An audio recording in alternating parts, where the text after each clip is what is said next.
Good day, this is the Professor, CBMD PhD, and today's Friday, April 28, 2023. It is 2:01 and 38 seconds, AM Eastern Daylight Time, and today's research, neutrinos. So let's jump to it here. Neutrinos made by a particle collider, detected. Discovery promises to help physicists understand nature of universes.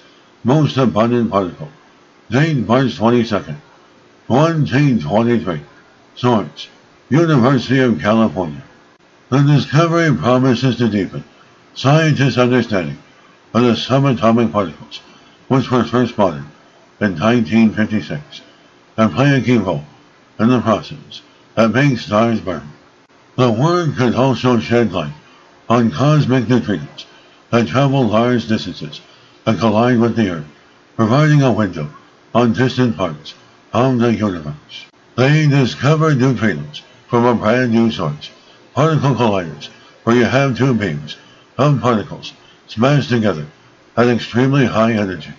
Neutrinos, which were co-discovered nearly 70 years ago, are the most abundant particle in the cosmos and were very important for establishing a standard model of particle physics, but no neutrino produced at a collider had ever been detected by an experiment.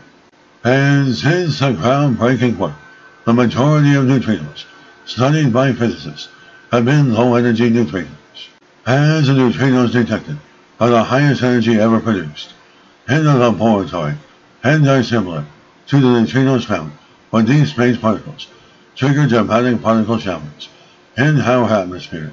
They can tell us about deep space in ways we can't learn otherwise. These very high-energy neutrinos in the Large Hadron Collider are important for understanding really exciting observations in particle astrophysics.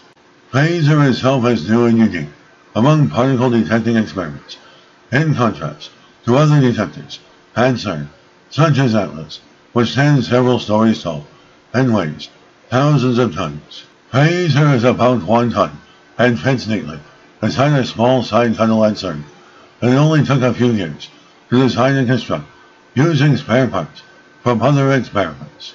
Neutrinos are the only known particles that the much larger experiments at the Large Hadron Collider are unable to directly detect, so Quasar's successful observation means the collider's full physics potential is finally being exploited.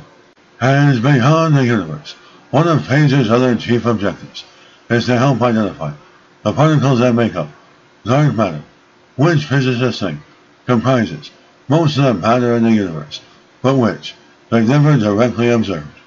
As Quasar has yet to find signs of dark matter, but with the Large Hadron Collider set to begin a new round of particle collisions in a few months, the detector stands ready to record any that appear.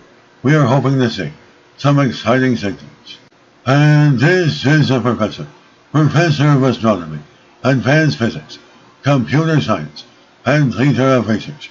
This video was created for educational purposes only. Hope you enjoyed listening. Until next time, have a great day.